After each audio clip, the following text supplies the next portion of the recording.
Hello, Amadu bi Jayama. Onoja Jehovah Jaya. Hello, Amadu bi Jayama.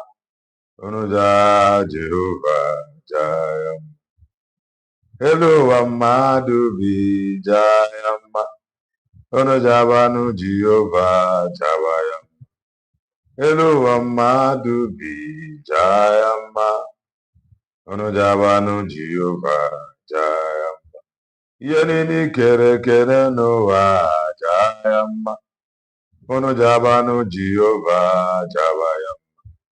Yenini kere kere n'ụwa jaya mma. Unu jabanụ Jehova jaya mma.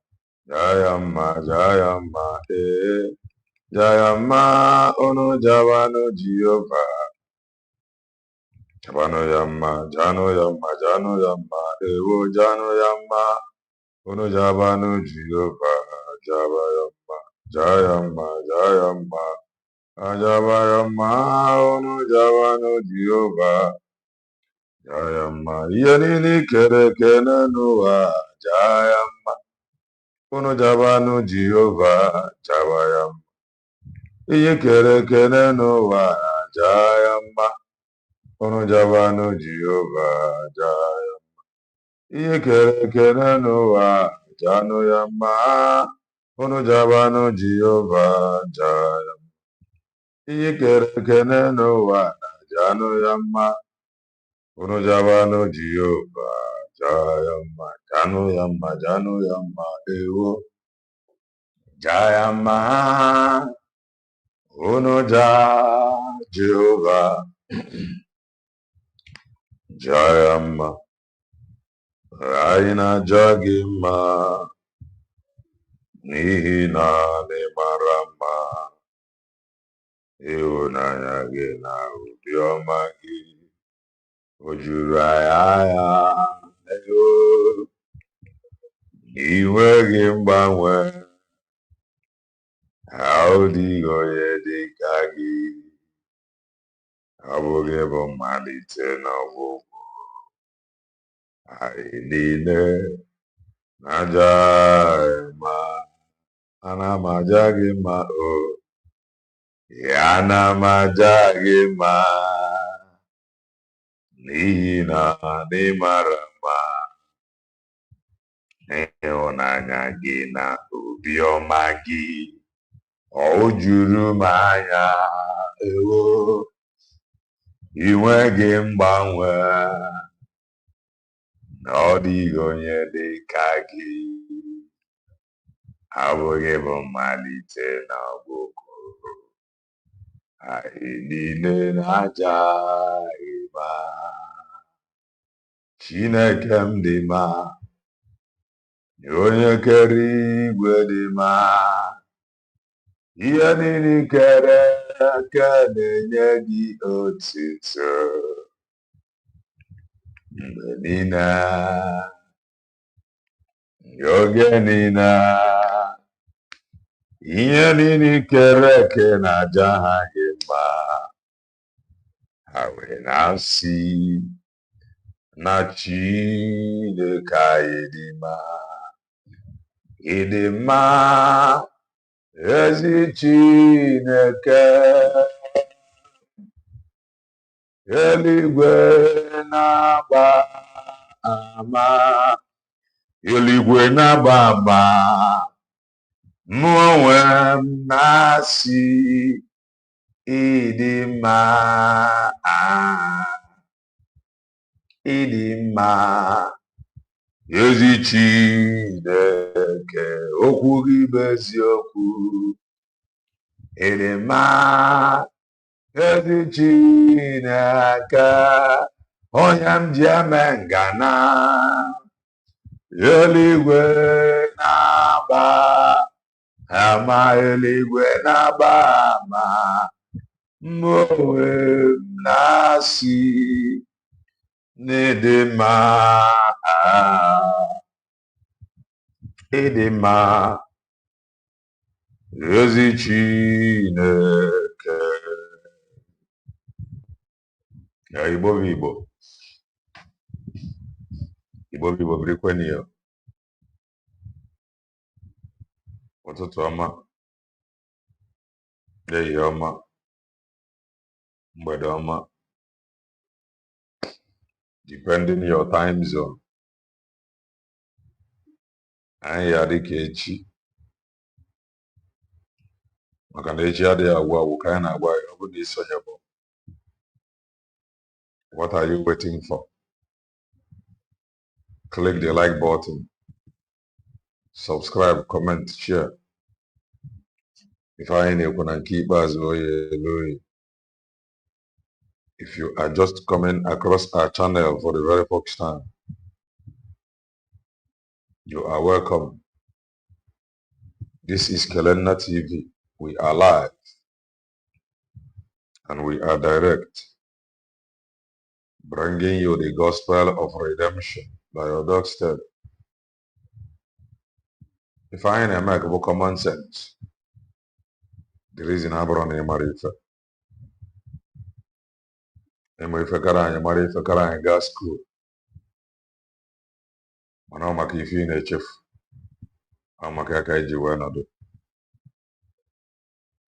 I just want to make common sense as always.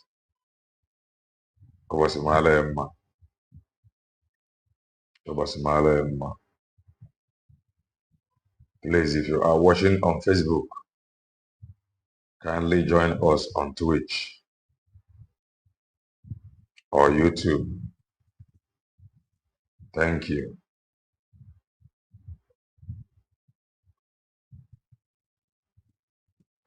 Right. I got up here also. Sorry that some hours ago I was doing that video. I never knew. Not the mic. Anywana. Manoya wanting about mic and Uche Madre. That is why live program Nadiva at least for something like that. So that even though if I met somebody can signal you or need work from mic and run it direct. I am sorry about that. Nagram Niru even uploaded the video without detecting it. Because even I maybe like rewatch. Even I'm more rewatch there before posting, I would have noticed it and maybe not post it. I have been very busy. Very, very busy. Even some comments, I am yet to reply it. Even the video, I am yet to take note. I've been very, very busy. But it is well. We must continue. If today is your first time coming across our channel, I am a content creator, political analyst, and a preacher of the gospel of redemption, preaching with anointing and power. Yes. And we move. Ngozika Norienne. Humphrey Norienne. Obara Norienne. Official Norienne. Obi-Wan no.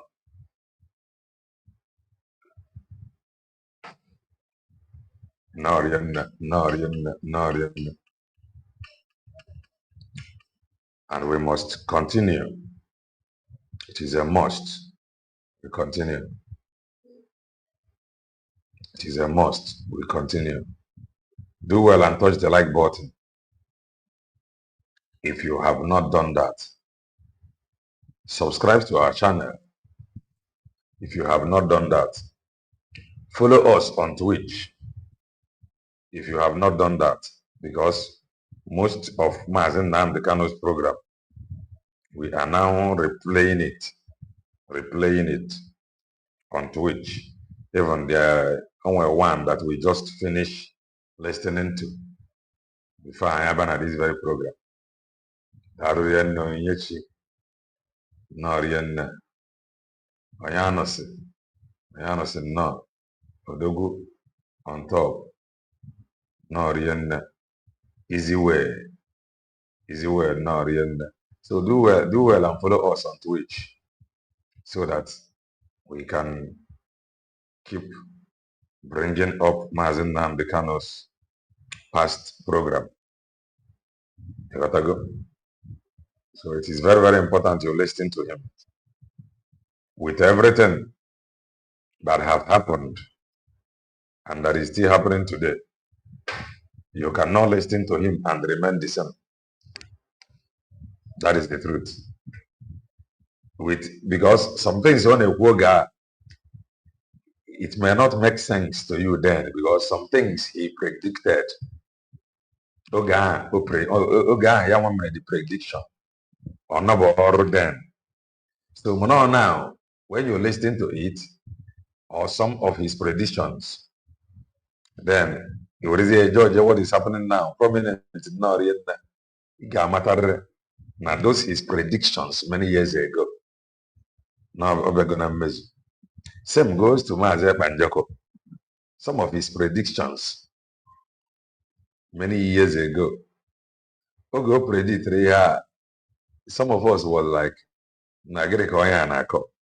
but those predictions is happening now.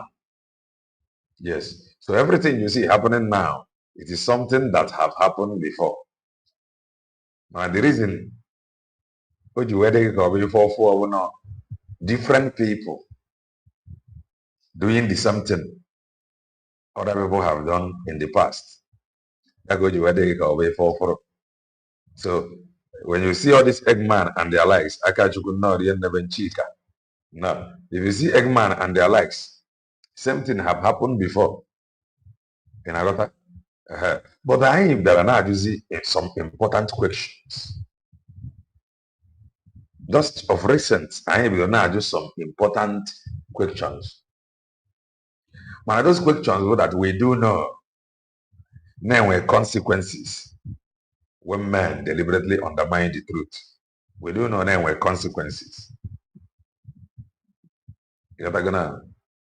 Yes. And we have said it here that depopulating their population is a task that is ongoing. Depopulating their population is a task. Kakikesi na orienedala amakamele. Eze chiwege twara inzi na obu. Yanke na na Singapore. Depopulating their population is a task that is ongoing.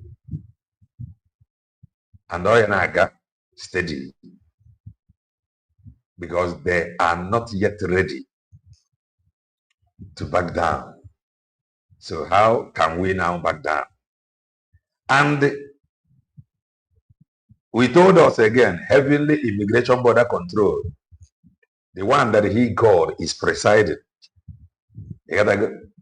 So when you try you got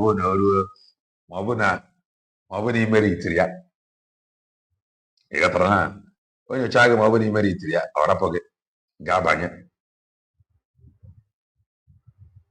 some hours ago, Mazen Nnamdi Kanu said something in one of his broadcasts about those that formed the government. Oh, of course, we are. Now they go for some kinds of people. But they are going to come and they tell you anything just for you to do what? To bring money. Touch the like button.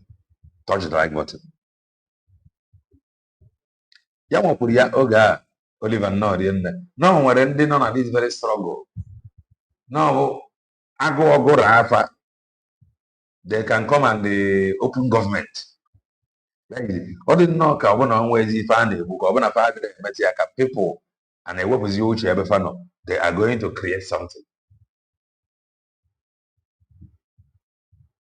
O nwere ka agụụ ya esi je agụfa. Ngabasị daalụ rie nne. Also, no, when some people they create something. And that have been the modus operandi of Eggman and their likes. other anaka, other afa, can their pause and they go empty. Fachu of ife kote. Kodegi come for the right track. Oh, I go now when age with them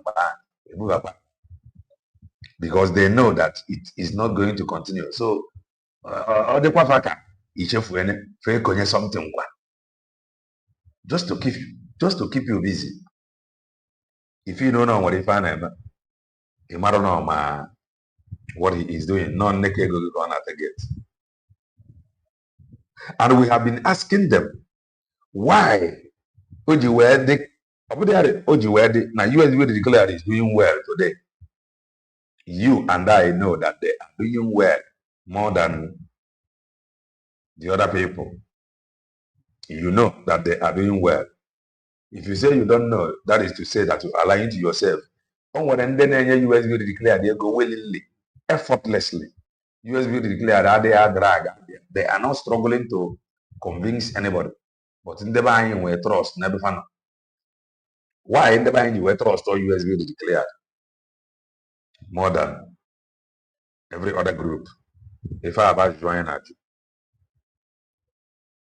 Then another question, why would you ever know old guys? Name this very struggle when they create a problem. Old guys. Old guys. Why would you ever know old guys when they create a problem? Here, another question. Are you truly formidable? Are you truly formidable?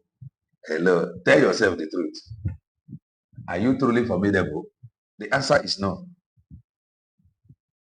Formidability side in nature, abroad side in nature. And I know on a side in nature that you are formidable. You are not. I know you are not formidable that side. So stop deceiving yourself that you are formidable or we are formidable. You are not formidable. The only thing that made us formidable, that is our ability to come every day, at times 2-3 times a day, saying the same thing over and over again. That is the kind of formidability. I am at some of us today. Not those that have deliberately undermined the truth, but those that are continually telling you the need. Ije amata na ọ bụ nwere onwe a complete nwere onwe nke be anyị ne na ọ ya bụ ife ga-echep in the future of the next generation, like Elena TV and many others are doing. Content creation. So, of the truth, you are not formidable. Stop lying to yourself. You are not. But we know that we are formidable. Now that we seek, that kind of better life for abroad. The only thing Gamer or didn't do na enjoy in our own lifetime, or na our next generation JCGM enjoyable. Apart from nwere onwe a, o nwere ife ga-eme obodo bongo ka efe isi ya, no man can fix obodo bongo. O nwere onye ga-efe isi nwe ya, o nwere.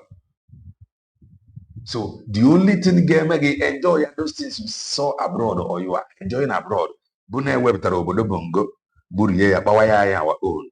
Anyị were ya develop ya to that standard of ife ahụ anyị na-eme enjoy. Anyị chụ iro na anyị arụọ ya to the standard of ntu ahụ ọ dị abroad. Anya moto without no pothole. And I have this question. To show you that even the living as a human, even the living, find it difficult to live in Obodo Bongo. How about other things that is not human? If you as a human, our one source that you were created to create, to the point of describing or calling us as small gods. That is to say that we were created to create something. And the chaos we create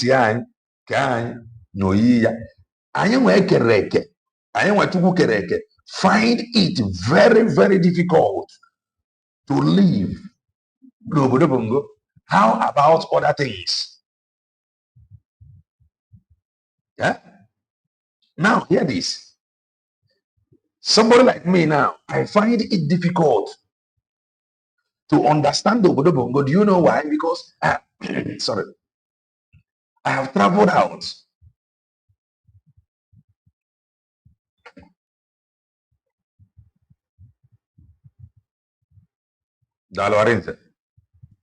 I find it difficult to understand the Obodo Bongo at times. Do you know why? I am seeing some errors in Obodo Bongo. Why? Put some things in Obodo Bongo and the matter that this is not normal and this cannot be normal. The reason is that I have traveled and I have seen how things work abroad. I have traveled and I am old enough to know abnormality when I see one. So with my experience na travel, I now know when some things I na-eme n'obodo Bongo that is not normal. Because I have seen normal things. Ama mere agota na afugo me ife dị normal. Fụkwana ya abnormal. Anyị nwa as a human, after, hear this, if you travel abroad and stayed many years, ịbataba n'obodo Bongo, ị ga na-abata with that spirit of abroad. Ị ga-adị iche. Ndụ gị ga-adị iche. In fact, onye ọbụla ndere gị anya the way you behave, that the person will be like, this one is not normal. And abnormal Mongolian will be looking at you and saying to himself, this one is not normal. Do you know why? Because you are not behaving like him yet. You are normal. You are behaving the way he behaves abroad. But that spirit will still be in you. But an abnormal Mongolian, he may behave. He will be seeing you that you are not normal. An abnormal Mongolian will be seeing you that you are not normal. How or why? Because you are behaving differently from him. So, Yawan that is not normal will be seeing you that you are not normal. And that is how you behave abroad. So, as time goes on, the spirit of abroad in you, the spirit of normal, will depart from you. Then the abnormality of Obodo Bongo will now enter you. And that when that spirit enter you, it will be difficult for you to be normal until you rap Obodo Bongo. It will be difficult for you to be normal until you rap Obodo Bongo. In fact, sometimes you will see abnormality, but you cannot help it again because so mmadụ nwere ike metụrụ ọbara aka na gị na efere ọgụ na main road mana onwe ka ọ bụrụ na oge ahụ ịbata iji ọsọ wụnyesi ya fọrị somebody nwere ike maa gị ọra na you be like ọmụnwa ga na-anụ ọgụ na main road wite ọnya ị nwere ike rapụ ya ihe anyị fụrụ baịbụl sị gị ama ghọra na ntị nke a nkịta ọnụ ka ama ghọra na nke ọzọ dị na-eme inọrọ ntu a anyị si echi ya anyị na-echeba ya ama ghọra tawa ite ọnụkwa idepenyi ọ na-afụ gị ụfụ ihe baịbụl na-akọwa bụ na onye ọrụ nwere ụgwọ n'obodo na-arụ ọrụ ọma ghọra nke a na mapaka again ọ daa n'iwu na-abụ unu ruo n'ebe a na-ekpe ya ikpegbu onye oriri na ọmara gị nwaanyị imekwu ọzọ mapa gị nke ịbụọ n'obodo na-arụ ọrụ obodo ga-ejide ya mana obodo Bongo bụ mgbe a ga na-amana gị ama ị ga-adị ike mgbe a ga na-eweli n'aka ije ana and that is abnormality. Black no yen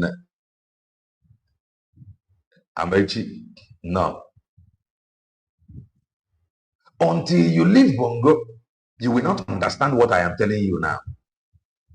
Until you leave Bongo, you will not understand what I'm telling you. In this struggle, you are not formidable.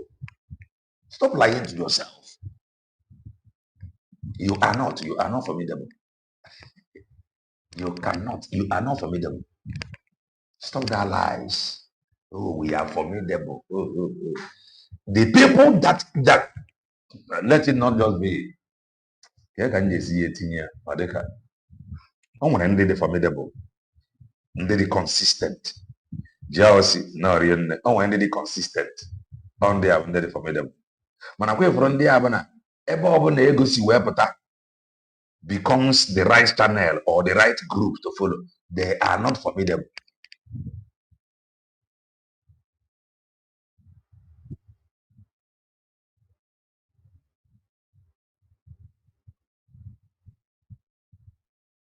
No, I have not seen it. Kelena, have you seen a funny video of a US boy explaining how Nigeria changed his life 3 months to a year? I come after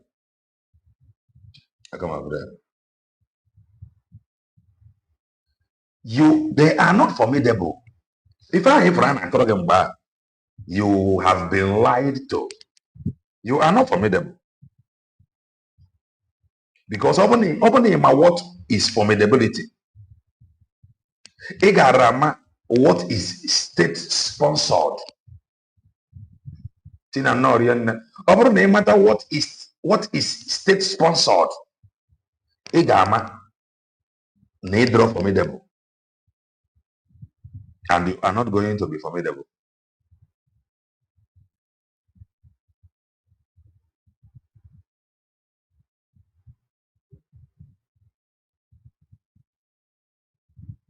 Exactly.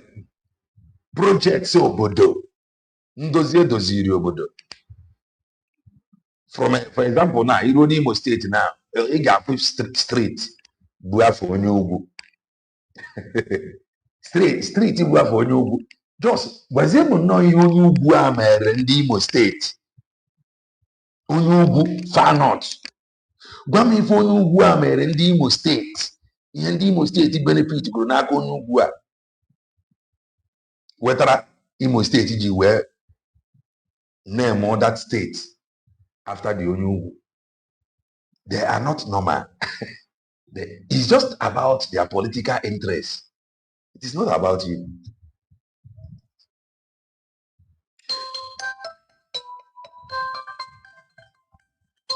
Sorry, I need to keep this call.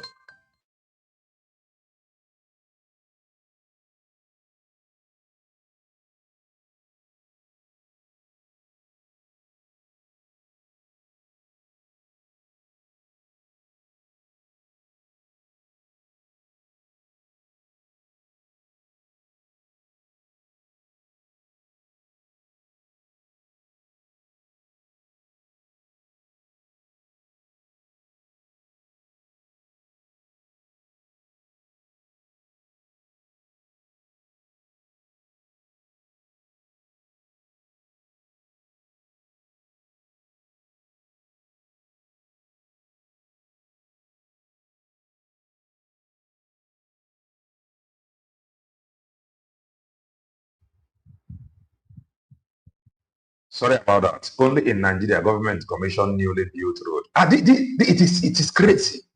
We are not normal. And some people nebu this mentality. Abata n'ime okwu nwere onwe. A na-agbaghị the discipline. Learn, calm down and learn. Calm down and learn from professionals. O nwere ife mere onye ha ji wee bụrụ professional. An educated Bongolian. An educated Mongolian na-asụ oyibo brain ya akpakọdị ọnụ onye ga-aga school abroad nọ na functioning system brain ya gịnị ebe dị gadi school anwa gịnị ebe dị gadi school ọ dịkwa nwa adịghị o nwere school a ga na-abụ profession egosi ya yi nweta ọrụ na-arụ ọrụ na that field ịgụrụ na practice ya nke ahụ chikinchi mana ụdị education ịfụrụ ndị a na-enwe n'obodo Bongo a na-asụpụ English in a corrupt system. Somebody gaga Almost if we get school abroad now, because they are all behaving well. Only they get school abroad, man, up traffic light now. No game obey the traffic light. A Mongolian graduate, I cannot obey traffic light. Because if you see how a Mongolian graduate, or the officer, he cannot obey traffic lights. Only that get school abroad can obey traffic lights. Because when he have school. A Mongolian graduates or the officer now, bad road bongo. Don't even know. No, but no ambulance. By the sound of ambulance. Go clear motor by the that is go clear motor. We are in trouble. The only thing that will save you, Obodo Bongo don't have it to give you, and you must be disciplined. It is not normal. A Bongorian graduate, touch the like button, Nikon. A Bongorian graduate at Nanya Moto na main road, Amari Febo no opota, no sound, no noise. Ambulance, call or channels, ka ambulance buffero, ba, yan ambulance, yan as well. Even young ambulance, come out here, you know, see me. Ambulance with somebody not unconscious. A Bongorian graduate, Nanya Moto, cannot allow ambulance to pass. Omari people na ambulance ya gebu onye need reason. No, you don't know about it. So we find it difficult to live na this very system Bubongo. That is, if you have lived like this system, may travel abroad, but you are going to struggle to live to this very system. Some people here from MFA, they can sell anything sellable. They can sell any of their property to make sure they travel abroad. And when they travel, they may swear not to return again. Eh? How many traffic lights you have for that? Oh, first, okay, let's just put it this way now. Open now the moto, tire moto. Eh? Anya if anya tire moto no bongo. Or let's just put it this way. Tire moto anya no abroad. Neighbors not the man. Eh? Open game tire moto. Ebuna yobodo bongo. When you are in a bad road, bongo, obey man baba, won't you cry? Obey man baba. That is it. If I motor, no pothole. Tire self no they suffer abroad. Tire no they suffer. Tire motor no they suffer. Tire motor no they suffer. That is it. In car one can tire na ni pump too much. That is it. Tire motor no they suffer. If we never suffer now abroad, you know they suffer. We don't know this thing, Bakoya. If tire motor is not suffering abroad, that is not Nanya motor abroad, tire motor no they suffer. If this one tire motor obodo bongo are they suffering? Tire motor jamat because you can drive without meeting pothole. You know they. Man, you know obodo bongo tire over a pump 50. Tire the tire no way itself will be praying. Can you please park this car so that I can rest? Just understand where we are coming from. Tire motor. If tire motor can actually cry in Obodo Bongo, I am tired. How many years can you have motor abroad? In a good motor, no now. Biaren, a woke up abroad. Mana Biaren continue ne woke up in Obodo Bongo. In a good motor abroad now. Tire. Wow. Oh. Man obodo bụ nke ị ga-anya n'anya moto taya ndị mmadụ anwụ. Ọ bụrụ gị taya moto anyị adị n'iro dị iri onwe ya Ipon 50 I call Ghana with the where is the balance? That is it. The car will be enjoying the ride. You put a motor and a tire will go. The tire go crack. The tire motor and a back. Kone ka motor ga-eri gị ego because imesịa ị ka ya atụ m ego.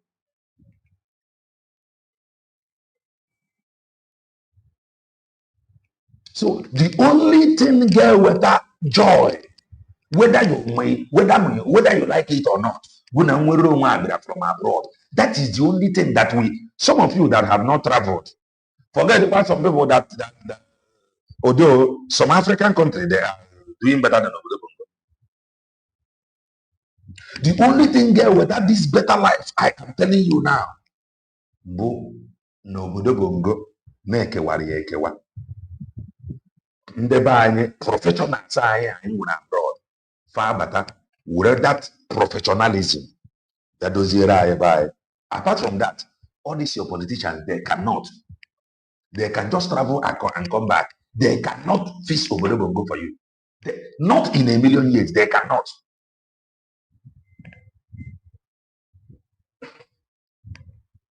Many of them did not travel abroad to experience life before they become your leader.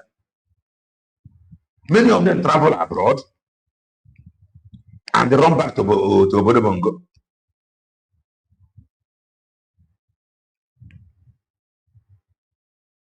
I am telling you, I pump my tire free of charge. Free. Even you go to shopping malls. Shopping malls now where free pumping machine. Ije pump tire. Shopping mall. Yeah? Shopping mall where this life, you cannot enjoy this thing more. That is the gospel truth. That is why you must be consistent. That is why you must be hopeful. That is why you must see yourself as a betrayer. USB declare. When not abroad, when people get your own ID and the thing is still in a USB declare and the Euro ID, you are a betrayer. Complete betrayer. And I love the comment of one of our sisters, Doreen. She commented some hours ago. She said that the way that I am hammering about this ID, that have made her to apply for the ID. I said, thank God. How can you say that you are supporting USB declared? How can you say that you are sure? The mandate. And in America, even if Obodo Bongo is not normal, and it has been declared. Number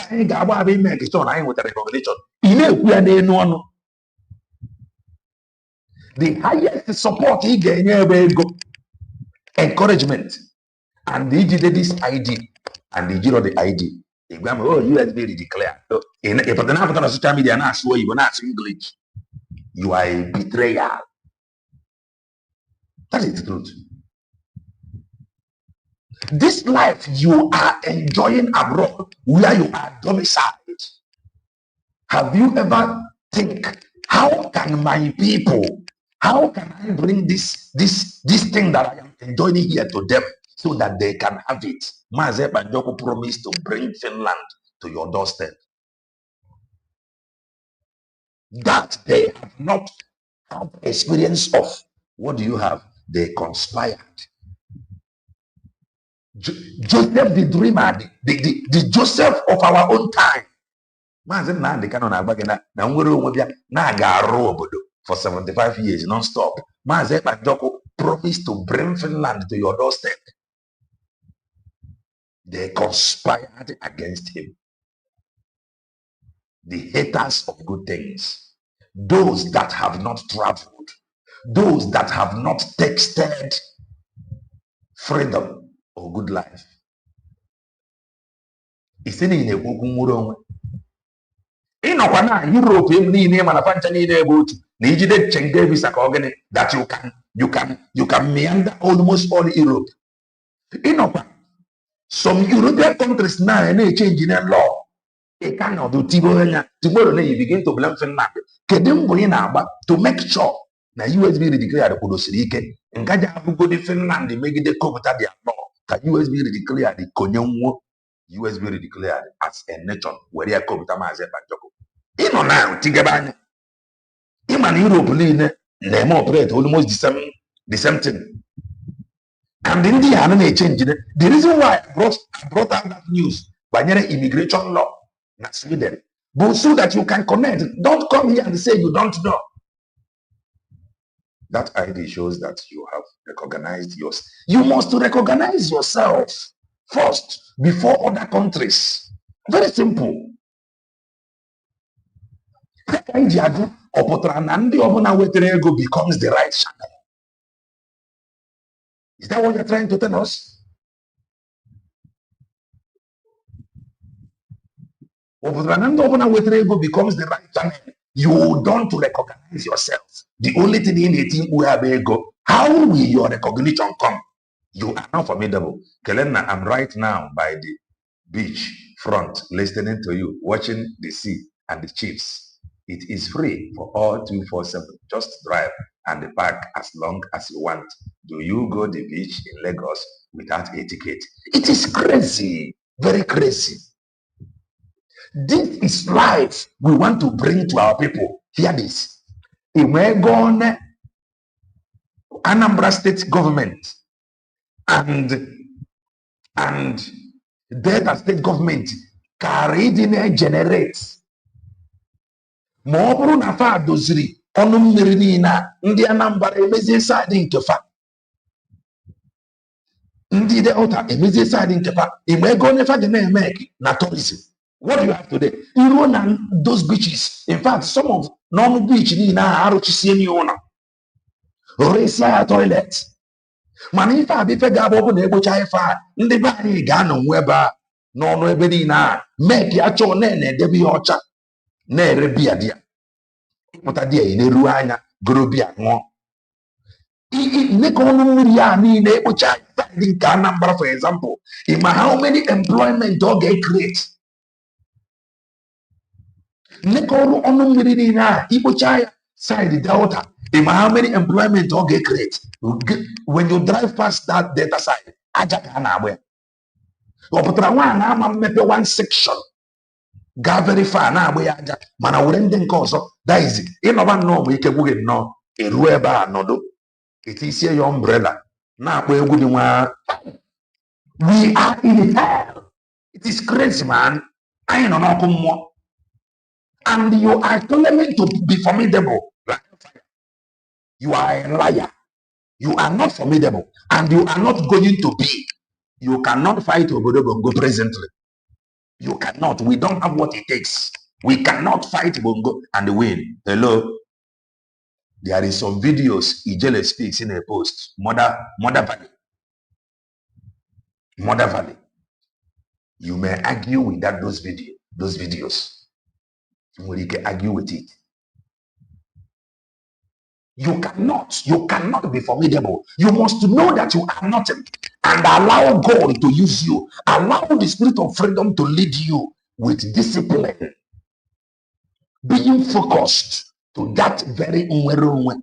Don't see it as an avenue to make money. Don't use your position as you want to now impose yourself to the people so that they can be afraid of you. No. You must advise and guide our people to be afraid of Mweronwe that will bring change to their life.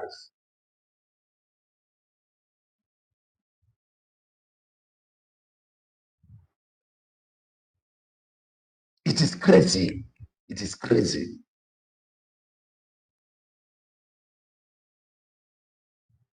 Okay? I always enjoy it in Cambodia seaside. They don't play with all these things. You go nọrọ breeze a na-efe gị gbogbogbogbogbogbo ị nọrọ onwe gị brain ga-achịkọ ọnụ n'obodo bụ mgbe we are not normal and the 100 to 500 years to come, if nothing is done, you will definitely you will be Islamized. That is for sure.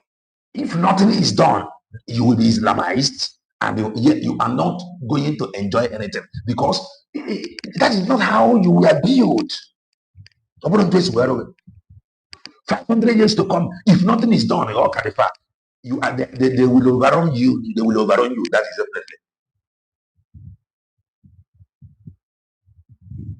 definitely then go overrun you. How can you be telling me that you are formidable, whereas I know you are not formidable? You must be focused. You must not be a threat to your brothers and your sisters. You must make them to see reason and they understand why. The reason they must embrace to the point of promised land. How can we get to this promised land? If I have nature, you will only get to the promised land by self-recognition. Recognize yourself first. When you recognize yourself first, if it is a as a man who knows himself that you can actually live, you want to live.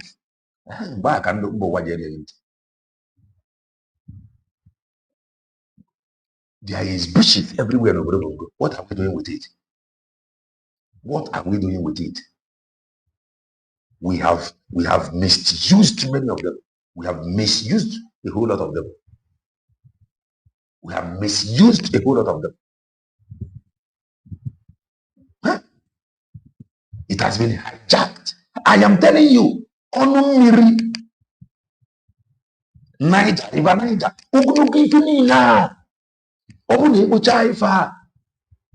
umbrella ka ga-etinyekwu ya just kpocha ya nọdị debe ya ọcha umbrella bụ ife ga-adị ya people ga na-anọdị ya 24 hours ma ọ bụ na ọkụ dị n'obodo 24 hours people nọdị ya people ama chairman jizi nke ibi ibute dustbin bịa dọmpụọ ya but everywhere is dark. People can do anything they want to do. All the abominable things happens in the dark.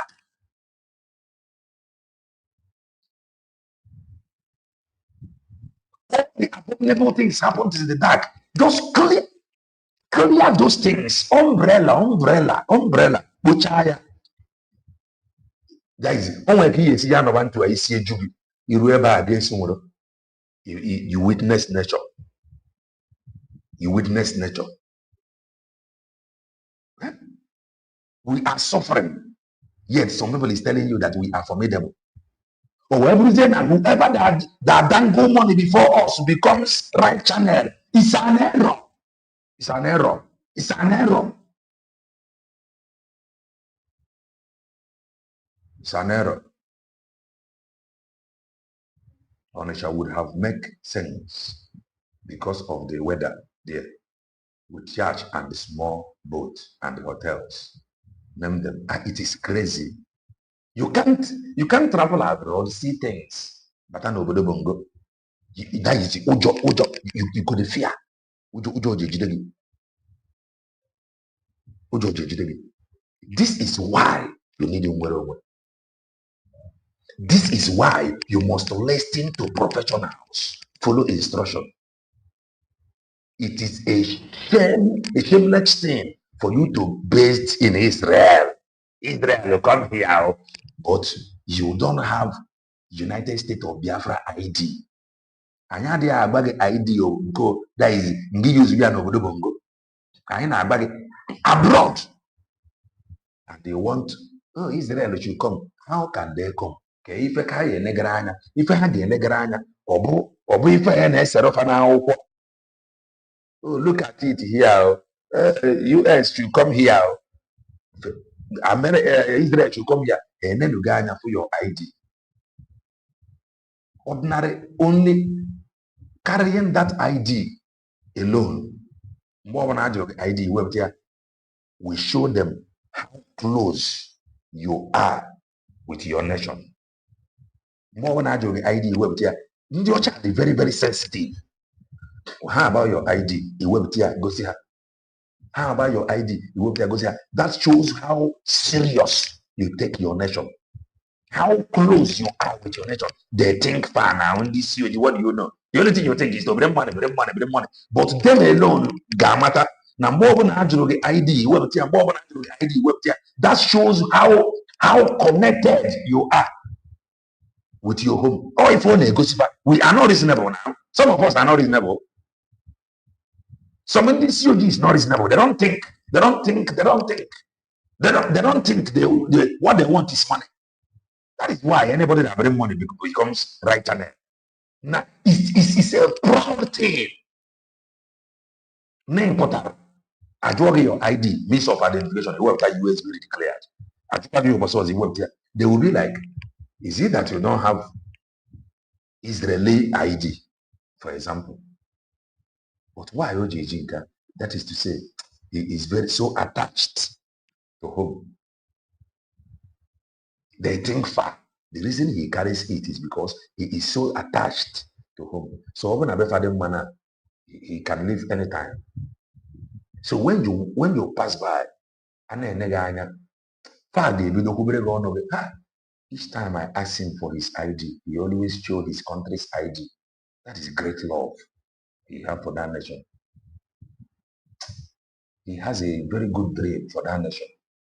How can I help him to achieve his dream? And when father in a video, oh, come here, then we have pity. Each time I have asked him about his identity more than 10 times. And this ID, Koji, one day they will be pushed to ask you, but why are you carrying this ID? That is how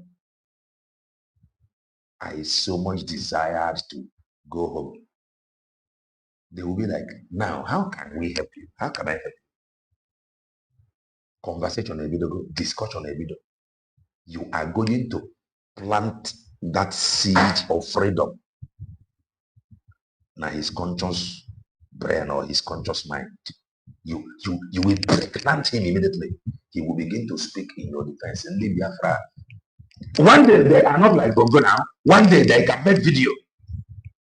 There is a Biafran that I know. Each time he passed by, I asked him about his ID, Ogosim Biafra ID, and I was forced to ask him some question, and he answered me. How can over my video? The video will go by. Before you know, you don't discuss. What do you know? What do you know? The only thing you know is money. And they're going in now. The only thing you know is money.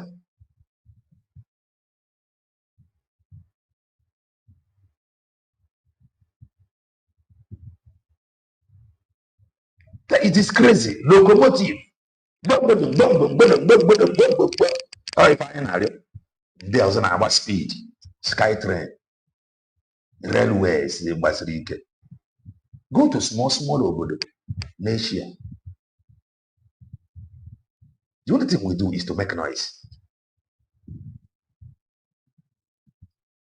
When you na abonyo si ọkụ, ọ sị na ọ na-ara mmanụ.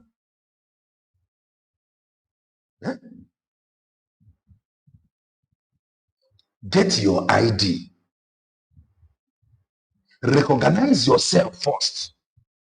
Let the explanation begin from you. Let the recognition begin from you. Very simple. When you massively apply, the government don't offer the green light that you have massively applied. They will be forced to think for the next level. The reason why Mazep and Doko think about next level or next step that gave birth to the declaration book, our people voted massively like that online referendum. Even though we go online referendum and nobody responded, today you will not have USB declared. That is the truth. That is the truth. The reason why he went ahead and declared is because people massively voted. People massively voted. Kelena Oyewo asked someone after filling a work form, why did you not add your mother language in space for language? Because the guy put English as his language. Just language, language, you can imagine. All you go see that he went to school. Oh man, had the nonsense here. He will write English, he can speak English. Or he can speak English. They don't reason like that. They think deeper. Even people, they don't have history. We are this. They pay more attention. They are more interested than history than you. Go and ask all of them, their ancestors, their great grandfathers. They can tell you the stories like say tomorrow. Have you found them anywhere? Oh, they don't have history. We are older than them. Nobody. You think being older is this noise you are making? You are making noise thinking you know. They know history more than you. When any of them their great grandfather, they cannot tell you. But ask Elena TV about my great grandfather. I cannot explain anything to you more than 3 minutes. But we make noise. We are the oldest in the world. Oldest. Gani Brukop as the oldest. Imam Brukop. What have you achieved as the oldest? Nothing. The only thing you do is to drag if a game with meaning.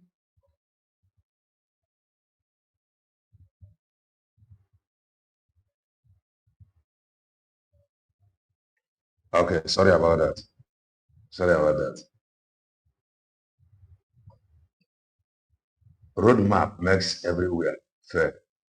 For instance, instead of building or developing transportation system that you can travel anywhere within Southeast in minutes, not hours, it's possible. Very easy. Very easy. Very easy. Because you know, so because you know, I say na price no. I am abroad, one whenever price not the get. But open means of transportation. You can be traveling very far for your work every day. You can travel from another state to another state for every day. In what you can say, not 2 states, go every day now. The transportation, the fare, and the fast. In fact, in what you can say, if you when government buses now some countries, you are free of charge. And when time for job.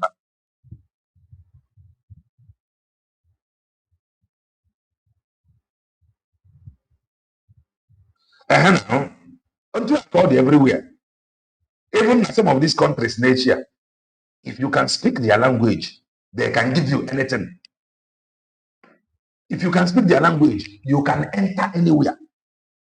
If you can speak their language, they are going to expose some hidden secrets to you.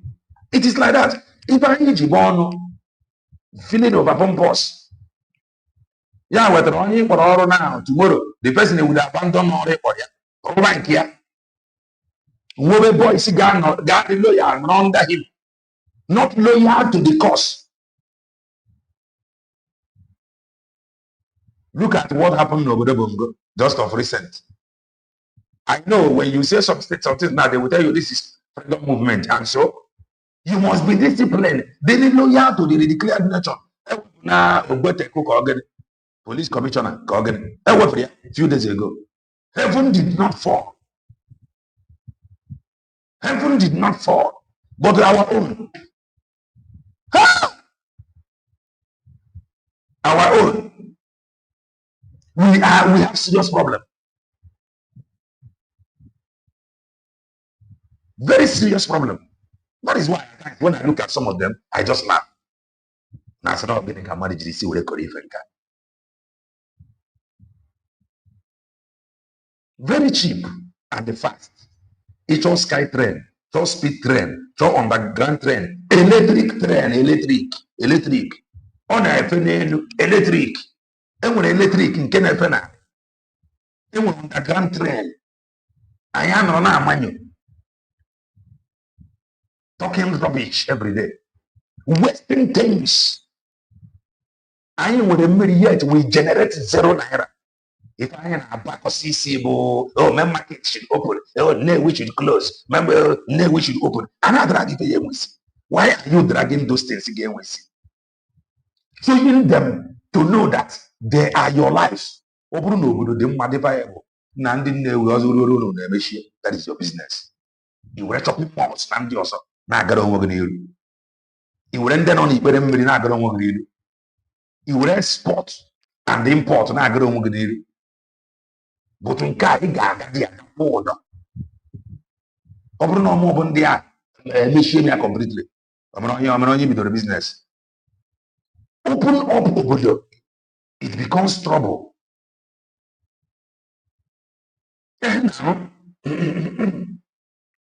Enwere underground train, electric. Nwee normal train, electric.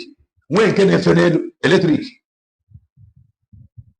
If I know ịdịrị nye mkpọtụ, we are formidable. We are not. Na-waste gara ife. You are not formidable. Anyị ama nnọọ nwe obodo bụ nke ọgụ. We cannot fight. We don't have what it takes to fight Bongo. That is the truth. For now, ordinary recognition. Recognize yourself as a Biafra, not each and all recognize yourself as a Biafra. Oh, Biafra, Biafra, Biafra must come. Biafra or death, Biafra. Na social media, you must be strategic. And here, make the point of getting ID abroad. And the more one will come from abroad. And those who born abroad, even for the ID, they accept it. You should be happy with the ID are face everywhere. Drop on their own ID in order each own ID when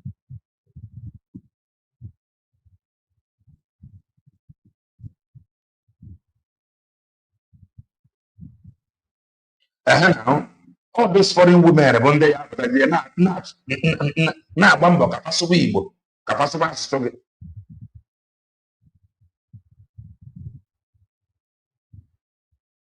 If nothing is done, now is traveling more than men now. Our women currently travel more than men. And if nothing is done, and you will still see some people that is sick, they feel no business as usual. Why off cross 1 minute. Nobody see the Libya, the Morocco, the Spain. Tomorrow, I'm going to get Gasseria, Passia, or buy a niece. If you lawyer, Audrey lawyer.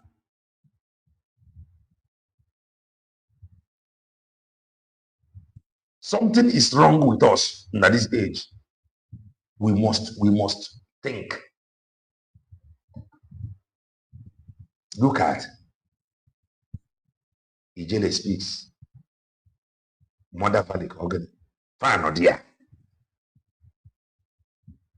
You put up a night in social media. And I why you calm down. You know go listen. And I why you calm down, you will not listen. You cannot fight over the Bongo. That is the truth. But we have a state. You must apply wisdom. In Morocco, in Israel, in Spain, in Eco. Obroge but I am motor abroad in Asiagi, no pothole, no nothing. And you do for some roadside mechanic in the world don't even have gauge. Some self out of wickedness. Gauge you get it okay. Fast again at top the whole tire. Before my tire is 60, it I got up 2 times in the body. Open over tire. Tire motor. You get what kind of again a bad road over the book. You know, go agree. Open over Mazi, I am at abroad. I say, Capona over the bongo, over the bongo. You get Payana, you know, do Neko. So we must know what we want. Already more on social media. Formidability social media, you are talking rubbish. You must be strategic. You must be strategic. Strategy nke anyị arapụ na ọkwasị ndị nọ na be anyị rapụ na ID because ha ma na inweta ya na be anyị ọ na ọrụ mana ndị be anyị ama nkwe ga-eyi usi ya fasizi ego ke ndị nọ na be anyị rapụ na ya ndị nọzi abroad. The reason why eji wee mee ya for ndị na abroad bụ ka ị nwee ike inweta ya yuzuo ya brek ya dia system yet brain ga-adị ya ịchọrọ inweta ya. The only thing you have is those talking rubbish. You are formidable. How far? How far? You're formidable. None of you want to go for the past days now. If nothing is done,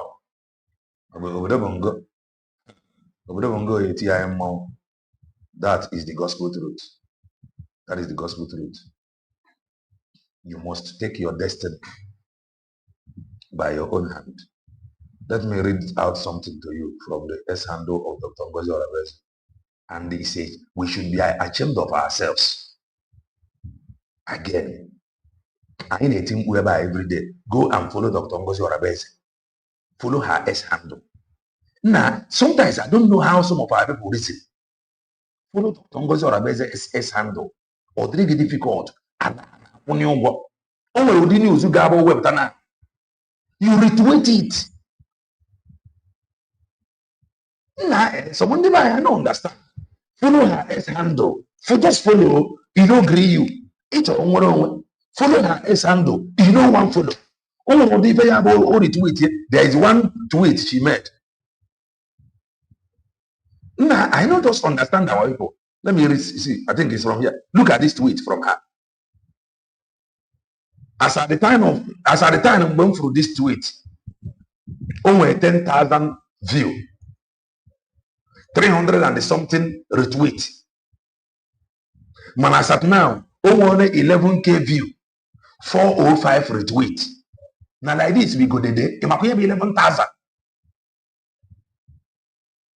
It might be 11,000. And when some post to a game, that post. Open on a post to him with a retweet. Young with a no thousands plus counting. How can our news go viral? How can some information go viral? Guy information Dr. Ngozi Orabeze pass to international community. Only 11,000 view. Only 405 retweet. 405. That is crazy. It goes to the seriousness. Not even 1,000, 400 and you come to social media, you make noise. Each of them in all of your room, you talk rubbish. Each of them we want to see mighty change. You cannot retweet her tweet. You cannot follow her. What do you want? The reason why I'm that is coming from abroad. If not, because I know that mentally some of us is not yet ready for this very moment. I ain't got it focused. Or mambo that whoever brings money becomes the right channel. Or mambo that you for that phone always euro can we support or your diarrhea. Or very able to either is able to the person's name before that. What are we doing? It is because they have said that it's coming from abroad. If not, I would have not have any business creating content with the world. Oh, when they come here, content creator. One of his broadcasts, the one that I watched before coming, on some part of his preachings, he called content. You look, what do you know? But if a guy, content creator here, you're writing rubbish, fighting your own. But the woman who is writing, telling the world what they need to know, especially this critical time. She will write, only retweet this thing becomes problem. No, post something go about. I said that she is making sense. Writing to nations, tagging them to see. Your job should have been go there and they retweet this thing. Yet, nobody will retweet. And you come here every day. Oh, we want freedom. Just follow her. You don't want to follow. Retweet. You don't want to retweet. These are things these people check. Imagine how many people that is following Donald Trump. Imagine how many people that is following Jagaban. Ordinary governors. Imagine how many people that is following them. What is wrong with us? This our own. You cannot take it serious. And you make noise. So let's say they just, let's say Dr. Ngozi Orabe is right to White House now. They know the importance of social media. They know the strength. First, okay, let us check her S handle. You check her S handle, but only 20 or 20 something thousand followers. And you will go and tell them that over 80 something million people, both online and offline referendum. They will be like, so how about those 80 something million people? Where are they? Why are they not following your handle? They are not Olukus like some of you. Oh, we are formidable. They are not just formidable, Lord. They think. Okay, online referendum and offline, you will manage to generate 70 something or something million. So how many people is following your S handle? Like this age, only 20 something. So what happened to 60 something million? So when they look at this thing, how can they balance this thing? How can they balance it? 70 something million like this age, only 20 something is following her S handle. How can they balance it? Asking no more result to you asking more result. Can you see that one result balance way? Can you see how can you place this thing? An important information or God drop here. How many retweets? How can they take you serious? Under myself and Joko, let's say you are complaining that no cheers on certain things. Some water. That one is quite understandable. But how about Dr. Ngozi Orabe that is tagging the word? Myself and I type the word, but how about her? How are you retweeting her post? Each of freedom. And I'm going to be strategic. You don't want to be like this age. Oh, we are fighting freedom legal way. Many of you is not even following her. Many of you cannot even retweet her tweet. Like this age. How many people is following Donald Trump? How many people is following your governors, your senators?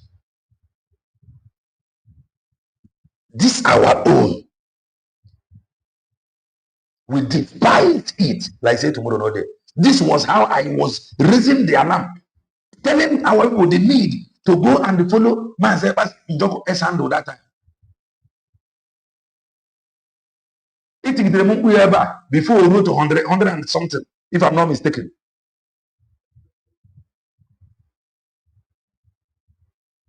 And this is what Mazen Nandi kind of have asked many of them. Create S.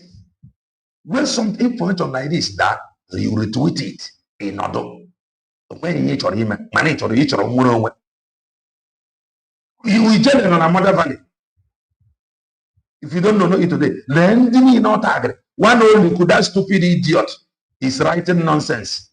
Followers of Ngozi Orabe. How about your own followers? How are you preaching this gospel to your own followers? What are you preaching to your followers? Look at the word that she tagged. It's simple retweeting this thing becomes problem. 400 and something.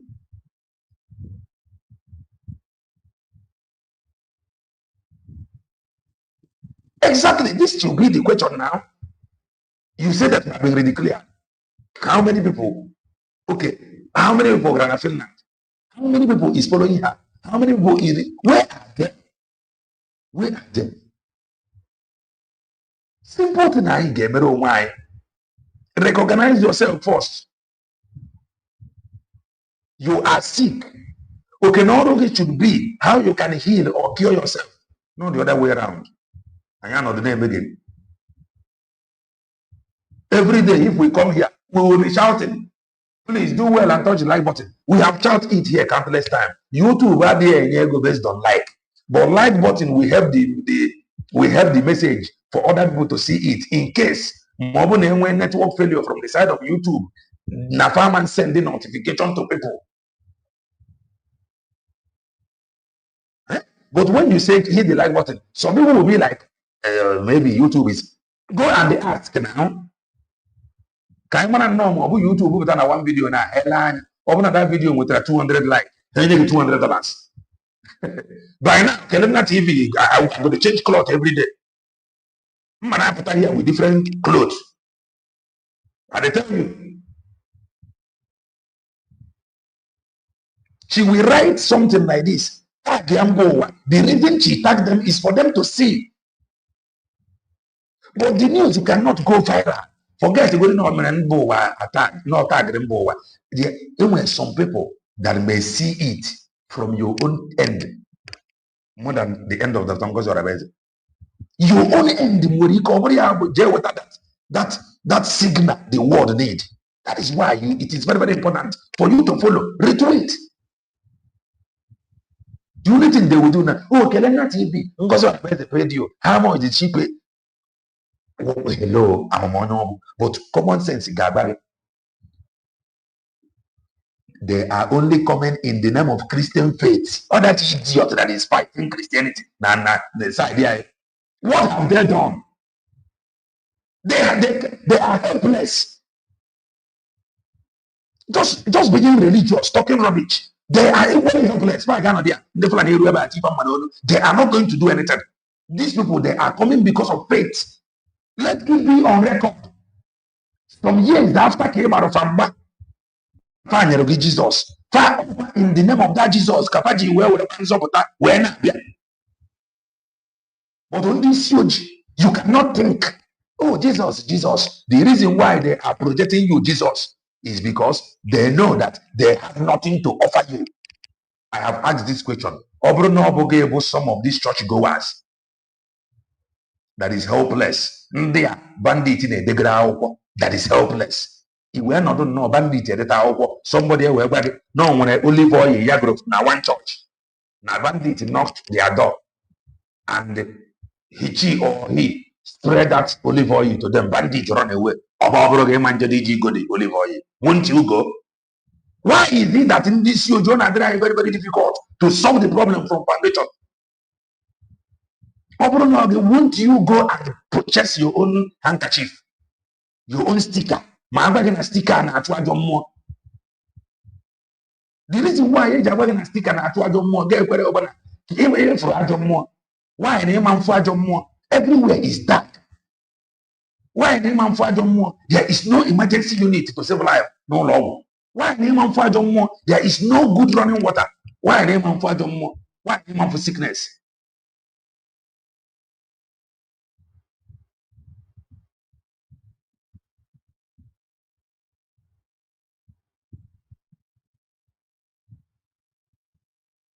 Thank you. So we must be serious. They are now coming in the name of Jesus. In the name of Jesus. Man, in the name of the Jesus in Japan is still the same Jesus. They are now coming in his name. Forget all poverty. People whether where that twist here to suit your own narrative. That the same Jesus again, but the same Jesus. That the same Jesus. The same under that name. In that name, Kapaji Abia, he went support and the fan Abia Faji Faji human rights. Faji winning. Faji support.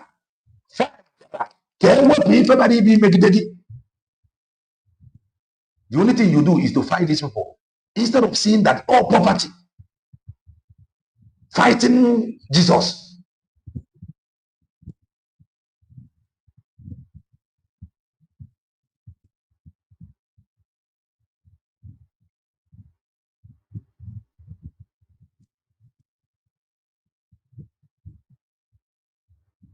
Go and do the right thing. Follow her S handle, 20 something thousand people. The number when they are there, but the number no go anywhere. The number no go anywhere. Retweet her tweet. You cannot. Use the ID. You cannot. Encourage people. You cannot. What do you want? Gịnị ka ị chọrọ? Freedom. Jee ka eji esinye gị ya. DPM. And this write-up here, she talked about what Maazị Banjoko wrote about many years ago. Let me read it. Breaking. Nigeria President Tinubu, Christopher Musa, Charles Soludo, Hope Uzodinma, Peter Mba, Oti, Francis Nwifuru, Nigeria Police and Military. Several beatings with iron rods and the cables, knives, machetes, buttons, water and the wipes were also used to torture suspects. Some detainees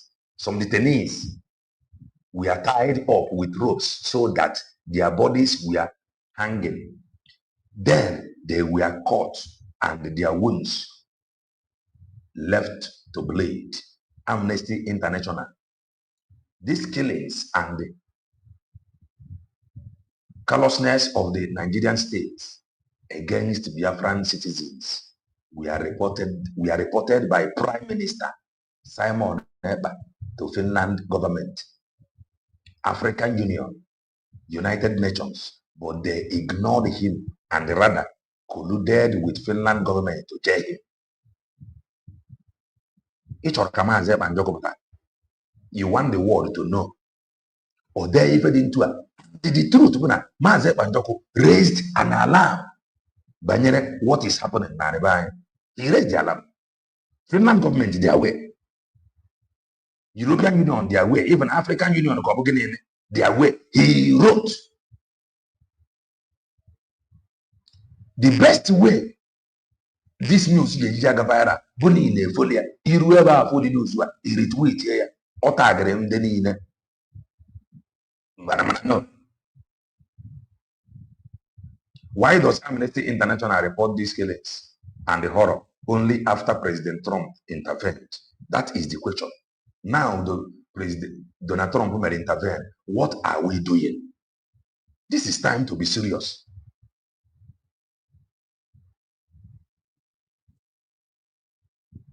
What are we doing? Now Donald Trump is intervening. I get taken. Very, very serious. PM Simon Ekpa Nnamdi Kanu should be released from jail by Finland and Nigeria government. They are patriots, not valiants. The dissolution of Nigeria must happen to save lives of Christians. This strong message of us here. Yet you ever get another 11K view, 400 and retweet. The new nation, United States of Biafra, USB, should be recognized by world leaders to end the evil entity Nigeria. Kedintu ọzọ ịchọrọ ka o si were gba mba ụwa okwu. O si go to a day, desia ya tag ya mba ụwa niile. Oke na ọrụ anyị ka ọ bụ ime ekicha ọ na-efesara bụ news na social media niile. Ka ọ gaa viral. Ka mba ụwa matakwa, ka Donald Trump mata, o nwere any report ọ bụla na-enye ya outside the web to obodo Congo bulie ka birthday cake. He should have everything. Maybe the report you want now differ from this one. Man, when you retweet this one, you want fear. You want the Ghana, you want fear. Organize balance na. Okay. KJC da game will lasting peace no that. Obey you see terrorists and you game was base or not. And you no see about permanent. Yeah. On the one of funa. Good for a family or for the meantime. The people will continue to come in because this is an agenda. Then you want to know to get lasting peace. so that ọ dịrị easy ịdị focus. Ọ bụrụ na Biafra ka ha na-enwe base na face na Biafra, ọ dịrị easy. Ị makwa obodo a sị gị na ha nọ wee tụọ ogbunigwe tụọ obodo bongo n'Afrịka.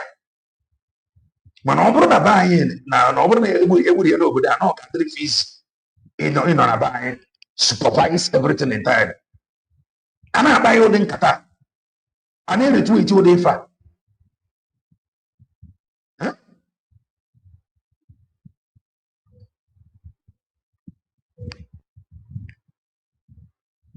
We should do the needful. Follow her S handle. Retweet her tweet. Onto her code. And onto her code was ready. One video on watch. That video, one night working. Arize shared it. And that video, Ndana bandit. One boy had in Napoli. Now the Otariana after that guy. The father of that guy no be. Mark Egama that it's a crime to be a Bongorian. Now this present Bongo. If you watch that video and you don't know that there is problem waiting, check yourself. Check yourself. If you watch that video and you don't see trouble waiting, check yourself. If you watch that video and you are not crying for yourself, helplessly, family struggle upon now bonga mama no into the family has struggle with this struggle with this struggle with this some of what the boy graduate ya bandit ekolia we demand the ego ke we zombia imakwana obodi ara inara ego but it no enwere ike inye onya permanent wound for life after can as the ego obodo onya agbaji okwu na agbaji onya ahụhụ for life. And that is wickedness. And our people is seeing this thing. Instead of standing at the right channel, they are being wicked at the happiness. Standing at the right channel, watching these videos, the social media, yet our people cannot stand with the right channel and doing the right thing. I watched that video. That video happened on YouTube now, brother. Issue. You cannot watch some of these videos and you will not say that. If I now, I don't know who it will be tomorrow because nobody know. Nobody know who will be the next tomorrow. Look at what is happening in Bongo. How strategic are we? Mother Valley are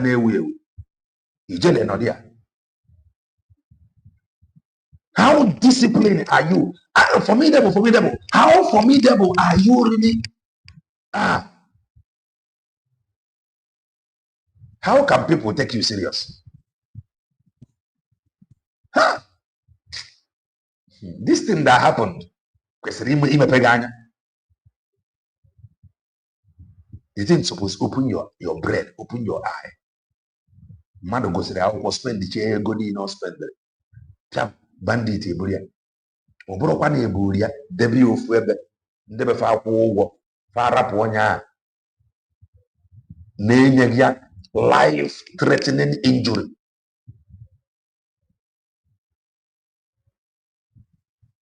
Obrokwana had the Bronya, rap narego, raponya. Without any life-threatening injury. If he fast for that boy, that guy no be. If he found as you no be. As of where fast was here, never found what he was you the guy after. Video about you, Bugari no. There is serious problem loading. Be disciplined and be united. Can we get it strong? Counter what is to come. Law front. I am telling you, you must be disciplined, united and disciplined to counter what is to come. Prepare, be ready.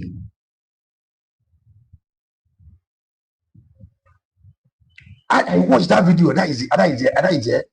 I feel so sad. You will can ask ọ bụrụ gị ị mara onye ọ ga-abụ next on ya ị mara ma ọ ga-abụ nwanne gị echi after many years he spend kwụsịara nwa gị ụgwọ akwụkwọ the next thing ejidi ya ị spendkwa ego gbapụta ya bupụtezie ya were bidozie treatment life threatening injury enyere ya you begin the treatment. That is what you gain or you get as a Bongolian. And in the beginning for these things, instead of uniting as one plan, ọ bụ na ego a na-atụ ya eme ka ya chọọ na everywhere gbasiri ike tinye ndị dị focused to the cause, not ndị dị loyal to man. Anyị adịghị asịkwa na ịdị loyal to men or being respectful na o nwere ife ọjọọ dị n'ime ya. Mba, o nwere people that is only loyal to men. If I have a problem if dị na IPOB DOS, some people joined, they are only loyal to DOS members. They are not loyal to the freedom Mazi Nnamdi Kanu was loyal to or is loyal to. Mazi Nnamdi Kanu is loyal to total freedom of Ndebanye, not loyal to any man. But those recruited men that is loyal to them, not to the cause. So you see men, both online and offline, they are loyal to the DOS members. Then they will go to Zamana Cholofa. But Mazi Nnamdi Kanu is only loyal to Biafra. Yeah, with Roger Tanihu, they will convince him, no election. O mekwara kọntaktị brand new a na-ekwukwe na ọ bụrụ na anyị ji arapụkwa ka atụ vootu ka anyị napụtagodi something. But before fa na-agwa Maazị Nnamdi Kanu, don't worry, ha bụkwa some politicians ha na treatment without no fund, without no help from anywhere, no help from anywhere. And then akwụkwọ tax. Before they will convince Mazi Nnamdi Kanu, they will first promise those politicians, don't worry, I am going to speak to somebody that, sorry.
Sorry about that.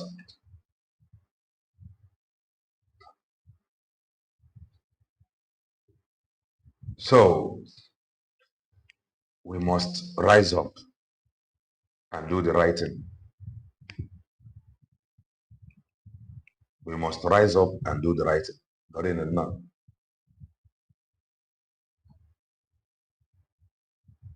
With obodo bongo,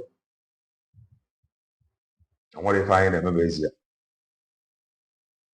That is the truth. What if I am easier? Lack of discipline. Even I ain't we're on too much. We make mouth so much. We make mouth too much. I ain't we're on. And don't worry if I know. We lack discipline. There is something that I must attend to. There is an emergency that came up. I want to attend to something. In less than 1 hour, I'll be right back. In less than 1 hour, I'll be right back to continue this gospel of redemption. In less than 1 hour, I'll be right back. Stay tuned. Bye for now.